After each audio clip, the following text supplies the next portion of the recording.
Halo ya terus, selamat datang di channel YouTube Young on Top. Sebelumnya, gue mau ngenalin diri dulu. Kenalin, nama gue Odi. Gue merupakan salah satu talent dari Inspira Influencer by Young on Top. Dan kali ini kita bakal belajar tentang sejarah komunitas anak muda. Ya intinya sih, sejarah ini tuh ada jauh sebelum Young on Top berdiri menjadi komunitas anak muda di Indonesia. Sebelum kita masuk ke sejarahnya, jangan lupa juga untuk like, comment, share, dan subscribe channel YouTube Young on Top biar gak ketinggalan tips kreatif dan info menarik lainnya. Yang pertama adalah era revolusi dan aktivisme yang terjadi pada tahun 1960 dan 1970. Jadi, era ini tuh dimulai di atas Lincoln Memorial di Washington DC. Momen ini tuh menjadi saksi bersejarah yang menguncang Amerika Serikat. Seperti kita tahu bahwa Amerika Serikat terlibat perang dengan Vietnam dan pada tahun 1967 menjadi puncak dari konflik tersebut.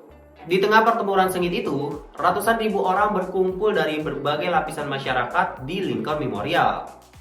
Ya intinya sih mereka nggak setuju dengan adanya perang yang terjadi. Peristiwa ini tuh dimotori oleh anak muda, sehingga pada dekade 1960-an dikenal sebagai era aktivisme dan pergerakan anak muda dari seluruh dunia. Yang kedua adalah era hippie dan juga era punk yang terjadi pada tahun 1960 dan 1980. Meskipun gak sebesar pada tahun 1960-an, tapi gerakan ini tuh mempengaruhi budaya hingga saat ini. Misalnya, ide tentang perdamaian, kesadaran lingkungan, kebebasan pribadi yang masih relevan hingga saat ini. Yang ketiga adalah era digital yang terjadi pada tahun 90-an hingga tahun 2000-an. Era ini adalah era di mana anak muda bisa saling terhubung secara global dan bisa saling berbagi minat bersama.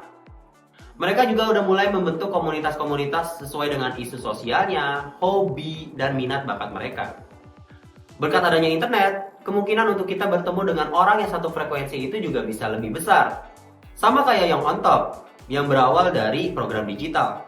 Kemudian berkembang menjadi komunitas yang tersebar di seluruh Indonesia. So, yang terakhir adalah era kegiatan sosial dan juga lingkungan. Makin ke sini, anak muda udah mulai aktif dengan kegiatan-kegiatan sosial dan juga lingkungan. Sebut saja Fridays for Future, di mana Greta menginspirasi anak muda untuk berdiri melawan perubahan iklim. Atau Nathan dan Piot selaku co-founder dari Nafas, di mana mereka membuat suatu aplikasi yang bisa memantau kualitas udara. Atau Maurila dan Kirana yang mendirikan Zero Waste Indonesia yang bertujuan untuk mengurangi penggunaan produk sekali pakai. Atau Yoters yang aktif dalam berbagai kegiatan volunteer yang memiliki dampak dalam kebersihan udara dan juga lingkungan. Jadi Yoters, dari era revolusi hingga era digital, komunitas anak muda sudah menjadi inspirasi dan memberikan dampak yang positif untuk masa depan yang lebih baik. Gimana? Kalian tertarik gak untuk join atau gabung di komunitas anak muda? Salah satunya, kalian bisa gabung di Young on Top dengan klik link di bawah. So, makasih banyak buat Youters yang udah nonton video ini dari awal sampai selesai. Jangan lupa untuk like, comment, dan share video ini ke teman-teman kalian, biar kalian gak ketinggalan tips kreatif lainnya. And see you on top!